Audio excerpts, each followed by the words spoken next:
guys have been doing this for a long time. 35, 36. Has it been that long? 30 Yikes. What is it? Yeah, you guys have been at it for a long time. What was it, 80, 82, 83? We started just over there through that wall, about 10 miles on the other side of that wall, over in Downey in 1981, yes. So I guess that's 36 years. And you guys have been through it. You've been through, the ups and downs. What would you say are the top three? The top three Metallica moments. Oh, well, I'd say number one is free ice cream to everybody in the world, without a question. The top, okay. the top three Metallica memories, maybe. The top through three the Metallica years. Through the memories. years. I like the ice cream idea, though. I definitely dig that. So, see, other than this interview, the other two. Well, thank you. It's going in the book, right? Yeah. There are too many to list, he says diplomatically. But you've done this before. Yes, I have. This is my third interview actually ever. So the first two set me up for this one. No, in no particular order. And just off the top of my head, I would say when we played in Moscow in 1991 to about 500,000 people on an airfield as the Soviet Union was collapsing, that was a pretty crazy day. Off the top of my head, the first time we played the Grammys in 1989, not very far from here, hard rock and metal was not really, it didn't show up a lot in those type of circles. And we were up on stage and playing, and the look on most of the people's faces in the front 5 or 10 rows at the 1989 Grammys as we were playing the song One was pretty precious. And then third on the list would be this interview.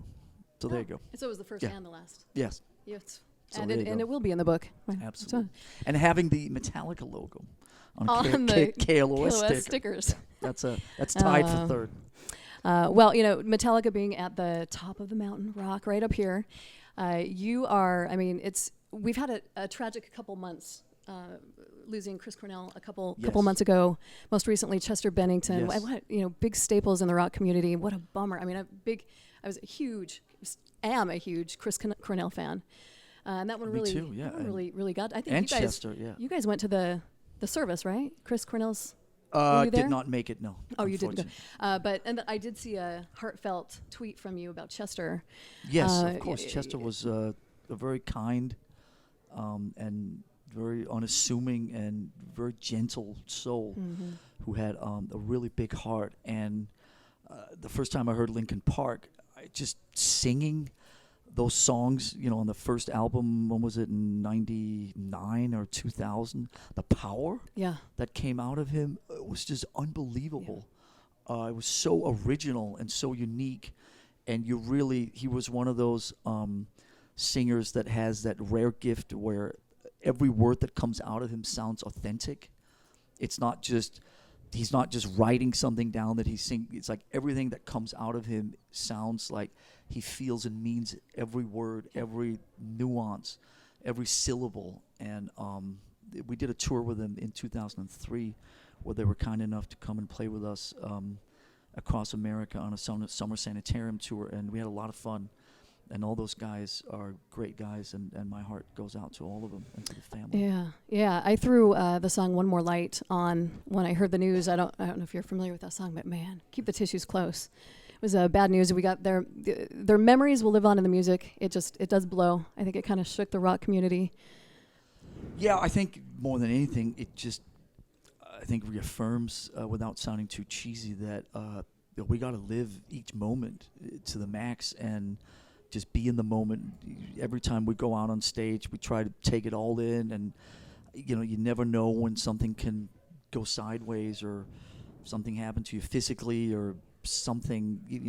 So life is beautiful, and we've got to just harness and maximize each moment to its fullest. Yeah. Very much agree. Lars, thank you so much for chatting with me for a little bit. We're going to, we've been doing wall-to-wall Metallica today. Wall-to-wall Metallica all day, pretty much all day long. So, except and we're going to, and except in here. Where it's a white paint to white paint. But we're gabbing, so it's okay. But when you guys wrap up, what song should we throw on? What Metallica song? What Metallica song? You choose. How about the the last one from the last album, which is Spit Out the Bone. Spit Out the Bone. Yeah, Okay, there you go. there it is. There it is. Take it away in digital KLOS Fantastic. world. Oh, thank you so much. Got a Metallica show to get to. All right, then.